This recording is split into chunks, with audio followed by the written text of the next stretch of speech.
にせよ、あまねです。今日はですね、みんなからもうめっ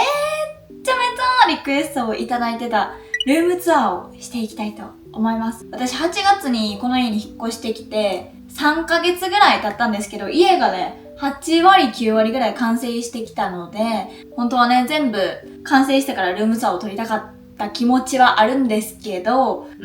多分家に完成はないということで、もうこのタイミングで撮ろうかなと思います。私が今住んでる家が 3LDK なのね。で、私日本でも一人暮らししてて、韓国でも一人暮らしをしてて、この家4個目のお家なんですけど、日本と韓国の違いとか、私韓国に留学に来る前は東京に上京しようと思ってたから、東京でもね、家をね、探してたことがあるのね。だからそういういろんな家賃の違いとか、そういうお話も最後にちらっとしながら、一旦韓国のお家をルームツアーしたいなと思います。私がね、一人暮らしをするときに、ここにはお金をかけよう、ここにはお金をかけなくていいやっていう、私なりの基準とかもあるので、そういうのも紹介しつつ、まだね、一人暮らしをしたことがなくて、これからね、未来に一人暮らしをするよっていう予定がある方とかの参考にもなれば嬉しいなと思います。韓国のマンションはこんな感じなんやな、みたいな感じで見てくれたら嬉しいなと思います。それでは、ルームツアー、スタート！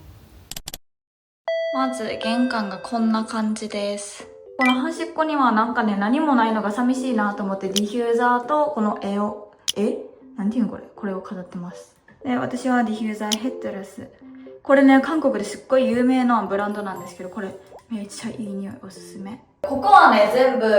靴。で、めっちゃ便利なのが、ここにボタンがついてるんですけど、ここがね、家全部の電気が消えるボタンで、ここがエレベーターを呼べるのね。便利すぎひんっていう。じゃらーん。こんな感じで奥にリビングがあります。で、ここから部屋を紹介すると、ここがドレスルーム、編集する部屋、お風呂、1って感じです。で、こんな感じでパーッと行くと、じゃらーん。リビングです。で、こっちに行くと、キッチンがあるっていう感じですね。ダイニングです。お家のメインがここになるので、リビングから紹介していきたいんですけど、リビングはこんな感じです。結構私は白を基調にしたお家が好きで、インテリアとかもね、結構白色と、今回はちょっと大理石チックなものを選ぶようにしてます。壁がね、ちょっと大理石みたいな感じ。大理石じゃないんですけど、柄がね、大理石みたいになってるから。テレビ台もね、大理石チックなものにしたり、このダイニングテーブルも大理石チックなものにしたり、お家のね、インテリアを選ぶときに、全体を考えて、これはマッチするぞっていうものを選ぶようにしてます。で、色がね、いっぱいありすぎるとごちゃごちゃして見えるから、色を私は白、黒、大理石っていう感じで、今回は選びました。なんかインテリアを選ぶときに3つぐらいね、なんかカラーを選んで、メインのカラー、サブカラーみたいな感じで選ぶとお家の雰囲気が良くなるっていうのを聞いたことがあるので、はい。真っ白だけやとね、それはそれで白みたいな感じになるから、ちょっとね、他の色も入れるっていうのがポイントです。まずこれソファーなんですけど、大きいソファーです。こんな感じで一人でも寝転べるぐらい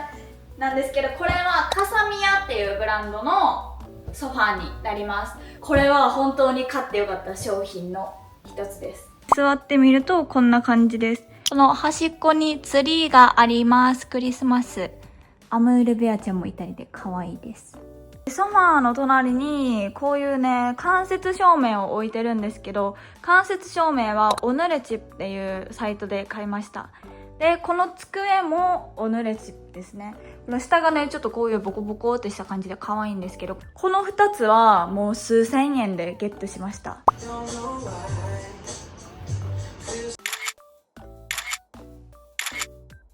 テレビは LG のやつを使ってます。で、このテレビ台もカサミヤでゲットしました。で、カーテンは2つつけてるんですけど、白い薄い日光が入ってくるタイプのカーテンと遮光カーテンをつけてます。ソファーがこういう素材なんですけど、これちょっとね、ボコボコした感じの可愛い素材なんですけど、このね、ソファーと同じ素材の椅子を同じカサミヤっていうブランドで買いました。じゃらーん。で、このダイニングテーブルも椅子もソファーもテレビ台もカサミヤっていうブランドで買ったんですけど、同じ家具屋さんで買うと一気に統一感が出るなっていう感じ。それではダイニングを紹介したいんですけど、ここが韓国ポイントなんですけど、これはね、もともとマンションについてる冷蔵庫なんですけど、冷蔵庫、ここがキムチ冷蔵庫なのね。やばくない？キムチ冷蔵庫ってほんまにあるんやって思ったんですけど、ドラマの世界だけの話かなって思ってたら、ほんまにキムチ冷蔵庫が入ってて、だけど私はここはこんな感じでジュースとかゼリーを保管する場所になってます。ここがね、キムチ冷蔵庫やから普通の冷蔵庫より温度が低くて、なんかここにジュースとかを入れてたらほんまにキンキンに冷えるのね。だからここにジュースとかを入れてます。冷蔵庫の中は紹介するほどでもない、こんな感じです。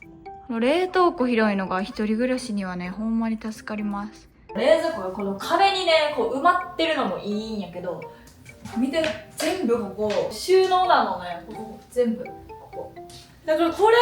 がすごくいいです。じゃん。キッチンはこんな感じなんですけど、キッチンは特に紹介するものがないんですけど、こんな感じで上には食器とかが入ってます。私料理が結構好きなので、キッチンの収納が多いのもこのお家を選んだ理由の一つです。ここには浄水器と、これは生ゴミ処理器ですね。ここに生ゴミを入れてスタート押したら中でね、粉々にしてくれるのね。で、匂いとかも全部消してくれるの。このブランドのやつですね。で、浄水器は LG のやつを使ってます。で、ちょっとこの家電系で思い出したのが、お掃除ロボットがあるんですけど、これはほんまに買ってよかったものの一つっていうか、家電の中で一番買ってよかったものです。これね、家電の中でテレビと同じぐらいちょっと値段がしたんですけど、これね、何がいいかっていうと、普通にお掃除ロボットだけじゃなくて、拭きまでやってくれるのね。で、この拭き掃除までしてくれるお掃除ロボットを買うと、もうほんまに家が綺麗に保たれる。まず床に物を置いたらこの子が掃除できなくなるから、床に物を置かんくなるし、あともう家出る前にここスタートパッて押したら全部ね、掃除して拭き掃除までしてくれるから、もうめっちゃ床とかがね、こう常に綺麗で、もうこれはほんまに買ってよかったし、本当に便利です。よく見るとね、こんな感じでホースでね、繋がってるので、この見えやんけど下でホースが水道まで繋がってるから、水をね、わざわざ入れたりしやんくても拭き掃除までしてくれるのね。もうほんまに便利、お掃除ロボット。ここにまたディフューザーと、このティッシュケースかわいいよな。これプサンの雑貨屋さんで買いました。プサンね、雑貨屋さんめっちゃかわいいです。キッチンの横に扉が一つあるんですけど、ここは洗濯室になります。韓国ね、この乾燥機と洗濯が別になってるのよ。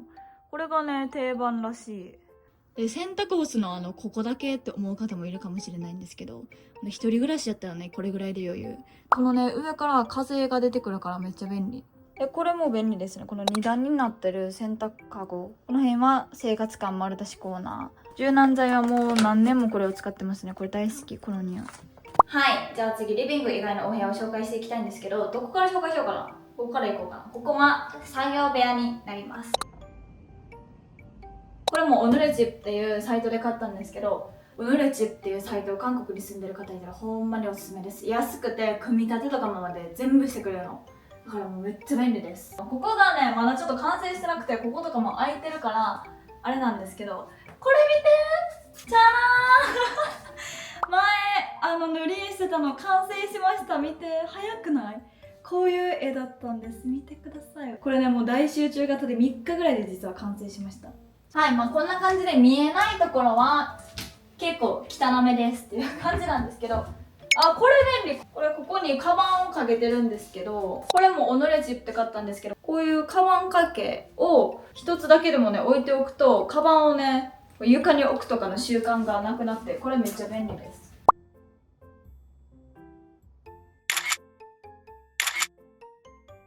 この辺はサクッと紹介するんですけど、買ってよかったなっていうのは、こういうのね、モニタースタンドっていうんですけど、こういうのを一つ買うとキーボードが出っ放しとかにならんくてしっかり収納できるし、ここをね、勉強する時とか広く使えるから、これは買ってよかったなって思います。もう一つ可愛いのがじゃじゃん、これ見てくださ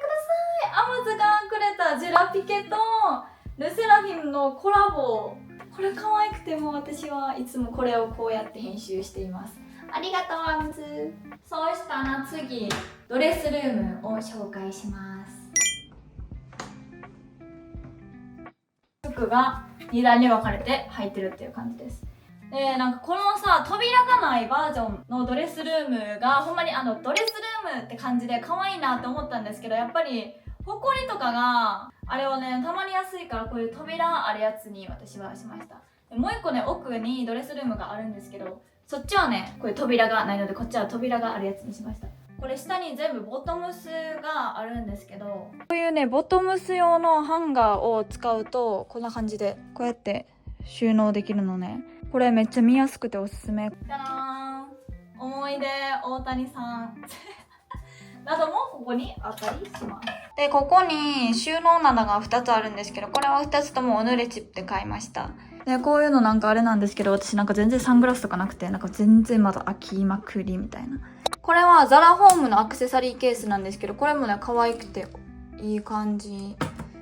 ネックレスとかで、下にもブレスレットとかこういうアクセサリーが入ってます。でこの下には見やすいようにバッグとか帽子があります。でこの上には香水ゾーンがあるんですけど、香水そんなにめっちゃあるっていうわけじゃなくて、私がもう一番よく使うのはこれですね。ヴィトンのスペロンユーっていう香りなんですけども、これ全然ね人と被らんのにすっごいいい匂いで、大人の女性っていう香りがする。香水を置いてるこの棚はテムで買いました。でこれ見た感じどう見えてるかわからないけど、これね多分なんか紙、なんか木でもないのになんか紙なのよ。わかる？だから結構ねいつ買われるかわからんって感じやねんけど、これ一旦見た目意外と可愛いやんと思ってこんな感じで置いてます。はい、ドレスルームはこんな感じです。でここがお風呂になってます。お風呂なんですけども、これがねやっぱお風呂はもう全然日本と違いますね。湯船ですやったーとか言ってたんですけども、人の慣れってほんまに怖くて、あんなに湯船大好きやったのにシャワーだけに慣れてしまうと、湯船をねわざわざ張って使ってっていうのが結構めんどくさくて、はい、これからね冬やからね入る機会がすごい増えると思うんですけど、実はまだ湯船に1回も入ったことないんですっていう1回ね使ったら多分ハマると思うんですけど、もうやっぱ掃除がさ大変やから、ここは友達が泊まりに来た時に使うっていう感じですね。ここにもシャンプーなど置いてます。これ何って思ってるんやけど、いつもこれ何置くところで、この家おしゃれなのがこの電気がねおしゃれなのよ。いちいちほら壁もね真っ白じゃなくてちゃんと柄が入ってるのがおしゃれやし、このグレーな感じと電気照明がすごいおしゃれやなと思って、結構ここも気に入ってます。はい、そんな感じで気に入ってはいるんですけど、ここで私がお風呂入ることは本当になくて、この日実はお風呂トイレ2つあるのね。でこれって感じじゃん。日本でさトイレ2つとかあんまないじゃん、一人暮らしで。なんか一人暮らしなのにさトイレ2つとかほんまに意味わからん。私も意味わか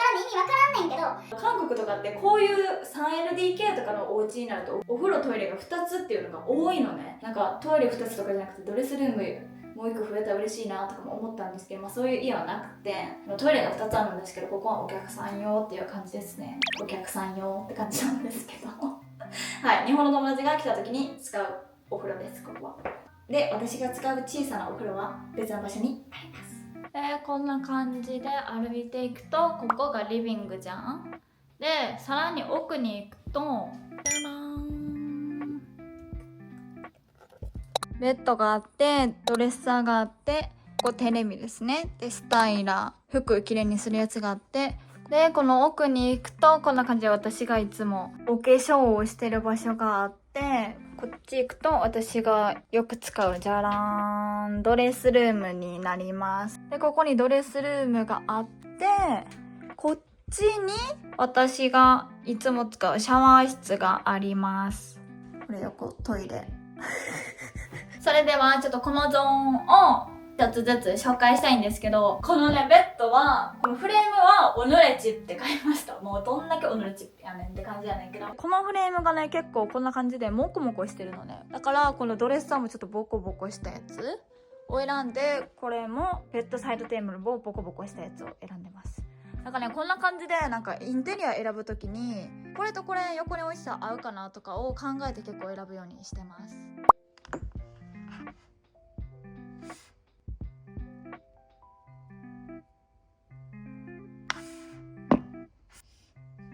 で、これもベッドサイドテーブルと、このドレッサーは全くデザインが同じものです。カサミヤ。サイズはダブルサイズのベッドを使ってるんですけど、私ほんまに大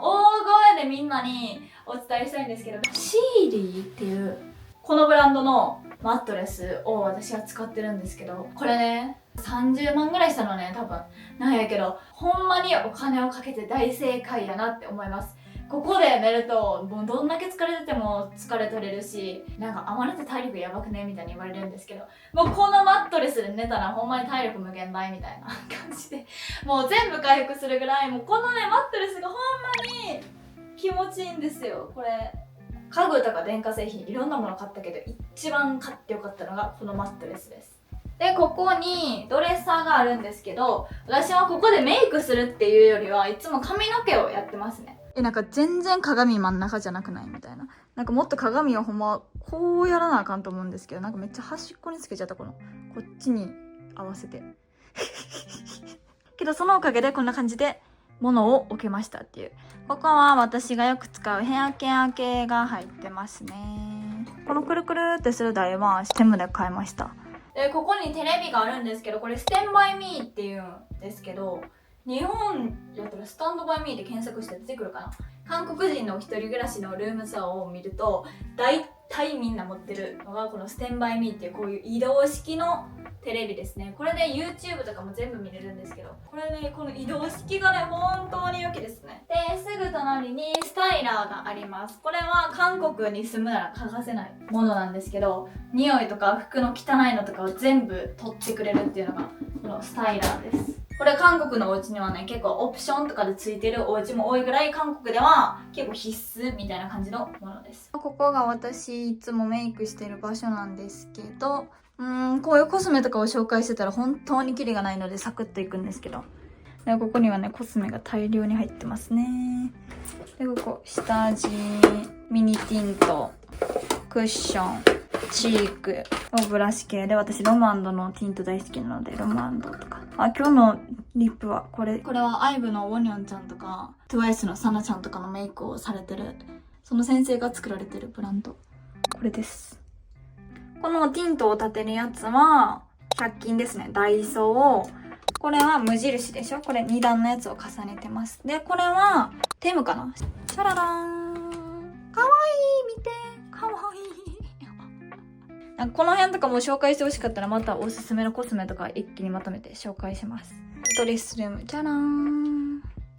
ここが小さめのドレスルームにはなるんですけど、よく着る服とかはここに置いてます。最近好きなのが、同じブランドで買ったんですけど、このブランドです。このブランド大好きで、最近この服多いですね。これもね、これアモイルの新作アウターなんですけど、もうこれほんまにあったかくて、もう最近、このモコモコしか着てないです。このモコモコ着ていったら友達に、あんた今日可愛いって言われて、嬉しかった。全然重たくないし、着ててね、あったかいし、このお尻のところまでカバーされるから、体型カバーとかもされて、もうこれほんまにもう絶対アムズにポップアップで見てほしい。はい、最近一番よく着るアウターはこのアムイルですね。はい、ドレスルームはこんな感じです。こっちはね、湯船とかなくてもただのシャワー室です。で、この辺も全部収納があります。これなんか殺菌してくれるやつです。これは歯ブラシ2つじゃなくて、これは舌磨きです。ほら、こんな感じで殺菌してくれます。この辺よく使うやつですね。このクレンジング大好きです。ビプレンとか。このマスクも大好き。もうこれもなかったら無理ですね。これポイントメイクリムーバー。ほんまこの絵みたいにしっかり落としてくれます。これハンドソープアムズからいただいたものです。ハンドソープをね、いいもの使うとすごい気分がいい。だからプレゼントでもらってすごい嬉しかったです。ありがとう。こっち行くと、ここにティッシュケースがあるんですけど、これはソースにお店があるんですけど、イーシップセンチホームっていう場所で買いました。ルームフレグランスはこちらです。私が毎日使うものなどが入ってます。これをよく使ってるんですけど、ニキビができたらこれを塗るようにしてます。こんな感じでこの辺はダイソーで買った引き出しにいろいろ入れてます。あ、私このレンズ、カラコンじゃなくて普通のコンタクトはもう私何年もこのマジックっていうブランドですね。これ中にコンタクトが入ってるんですけど、これのつけ心地がすごい良くて、私はずっともう高校生の時から何年もこのマジックを買ってます。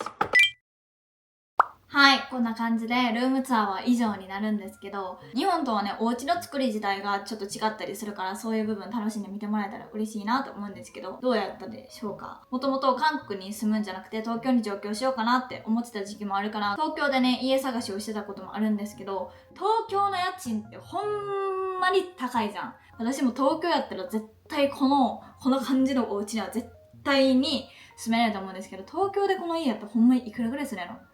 もうほんまにちょっと想像もつかんないけど、他の YouTuber さんのルームツアーとかで家賃100万円、家賃50万円、40万円とかよく出てくると思うんですけど、このお家は家賃自体はそんなに高くないですね。40万、50万とかもしないです。けど、なんか日本と韓国って制度がもう全然違くて、日本ってさ、家賃を払って住むか買うかじゃん。なんやけど韓国って買うか保証金か家賃ってで、この家賃にも保証金っていう最初に渡して最後退去するときに戻ってくるお金をすごい大きいお金バンって払って家賃を安くするとか、そういうのもあるのね、韓国は。だから私はそのパターンですね。この保証金ってこの保証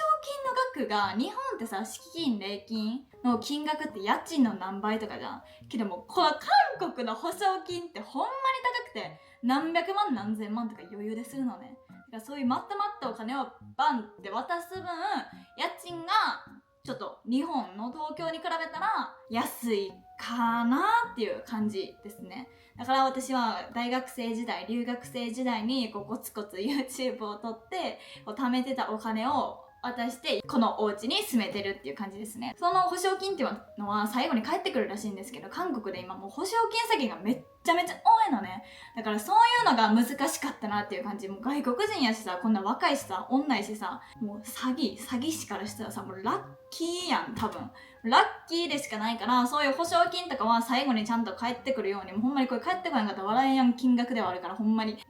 大きい額なので、そういうのをちゃんと保証金が返ってこやんとかないように契約を結んだり、なんかそういうのが難しかったなっていう感じ。こう家探しも難しいけど、契約の面とかがすごく難しかったなっていう感じ。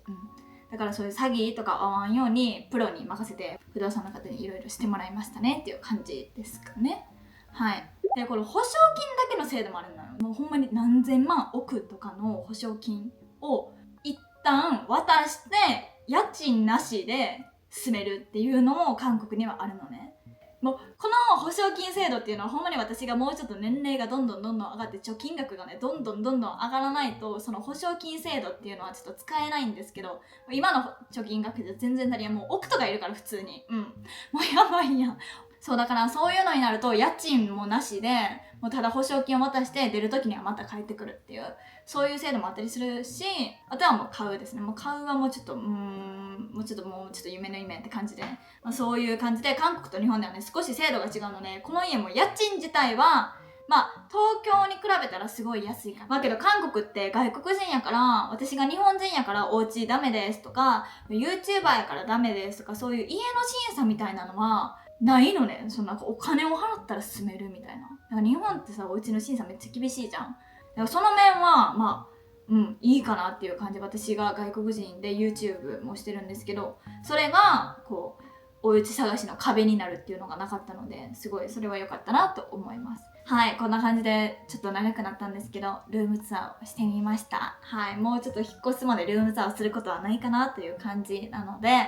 はい、ちょっとでもルームツアーを楽しんでもらえたら嬉しいなと思います。本当に家具とか家電とかいろいろ高かったですねっていう感じです。はい、今日の動画はここで終わりにしようと思います。また来週から日常 Vlog が上がっていくので、よかったら皆さん日常 Vlog もたくさん見てくれたら嬉しいです。そしてこういう Vlog が見たいとかあったのもどんどんコメントで送ってください。もう本当にいつもありがとうございます。なんか最近インスタのメンションが通知来なくて見れなくなってて、もうほんまにそれがって感じなんですけど、いつも皆さんメッセージありがとうございます。はい、今日の動画はここで終わりにしようかなと思います。それじゃあバイバイバイバイ。